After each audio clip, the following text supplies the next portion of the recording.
On envoie des dizaines de messages tous les jours. C'est devenu un réflexe. Ils disparaissent de notre écran et, hop, ils réapparaissent à l'autre bout du monde en une fraction de seconde. Mais qu'est-ce qui se passe vraiment pendant ce tout petit instant? Allez, découvrons ensemble le voyage incroyable de nos données. Voilà la grande question en fait. Ça a l'air un peu magique, non? Mais en réalité, c'est une chorégraphie technologique d'une précision absolument folle. Alors comment c'est possible? C'est exactement ce qu'on va décortiquer aujourd'hui. Bon, tout commence par une action devenue presque instinctive pour la plupart d'entre nous. C'est ici même, sur notre écran, que l'aventure de notre message prend son envol. Pensez-y, un seul clic, un petit tapotement sur envoyer, c'est tout ce qu'il faut de notre côté. Et pourtant, ce geste si anodin, c'est le coup d'envoi d'un processus mondial d'une immense complexité qui se déroule entièrement dans les coulisses de notre monde numérique. Mais attention, avant même de partir, notre message doit surmonter un premier obstacle. Il ne peut pas voyager d'un seul bloc. Tel quel, il est bien trop grand pour les autoroutes de l'information. C'est un peu comme si on essayait de faire passer un livre entier dans une toute petite enveloppe. Ça ne rentre tout simplement pas. Pour que le réseau soit efficace, il a besoin de morceaux beaucoup plus petits, plus faciles à gérer. La première étape, c'est donc de trouver une solution pour le découper. Et la solution, elle est super ingénieuse. Ce sont les paquets de données. On découpe le message en plein de petites unités. Chaque paquet, c'est comme une page du livre original, mais avec des infos cruciales en plus. Un numéro, pour savoir comment le remettre dans l'ordre à l'arrivée, l'adresse du destinataire bien sûr, et aussi l'adresse de l'expéditeur.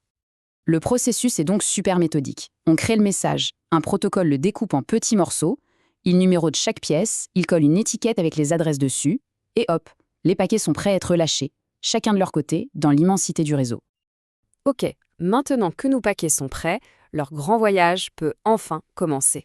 Et ils s'apprêtent à emprunter un réseau qui est bien physique, bien réel et incroyablement vaste. Parce que, oui, il faut bien se le dire, Internet, ce n'est pas un nuage magique, c'est une infrastructure physique colossale. On parle de plus d'1 million de kilomètres de câbles à fibre optique qui tapissent le fond de nos océans, de routeurs qui agissent comme des aiguilleurs de train ultra rapides, dirigeant chaque paquet vers sa prochaine étape, et de serveurs surpuissants, ces immenses entrepôts de données qui stockent et distribuent l'info. Nos petits paquets, ils naviguent à travers tout ça à l'échelle planétaire. Et ils ne traînent pas en route, croyez-moi. Les données voyagent à environ 2/3 de la vitesse de la lumière à l'intérieur de ces câbles. C'est cette vitesse absolument phénoménale qui permet à un message de faire le tour du globe en un battement de cils. Alors, un voyage aussi rapide, on pourrait croire que c'est le chaos total. Mais en fait, pas du tout. Tout est régi par des règles de circulation très strictes, des protocoles qui garantissent que chaque paquet arrive à bon port, et surtout en toute sécurité. Et cet exemple illustre parfaitement la différence cruciale en matière de sécurité. D'un côté, on a le protocole HTTP. Pensez à une carte postale, c'est pratique, mais n'importe qui sur le chemin peut lire ce qui est écrit dessus. De l'autre côté, il y a le HTTPS, avec le fameux S qui veut dire sécurisé. Et là, c'est comme une lettre confidentielle dans une enveloppe bien scellée. Les données sont chiffrées, ce qui rend le contenu illisible pour quiconque essaierait d'intercepter le paquet en chemin. Et nous voilà arrivés à la fin du voyage. Après avoir bravé le réseau mondial, nos paquets de données atteignent enfin leur destination finale, le serveur du destinataire. C'est le moment de la grande réunion. Le serveur de destination collecte tous les paquets qui, soit dit en passant, sont peut-être arrivés par des chemins complètement différents et dans le désordre. Mais grâce à leur numéro, il les remet tous dans la bonne séquence, il vérifie qu'il n'en manque aucun et qu'aucun n'est abîmé, et il reconstitue le message original, à l'identique.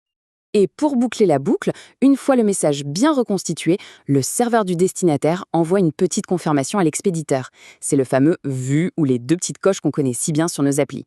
Le voyage est officiellement un succès.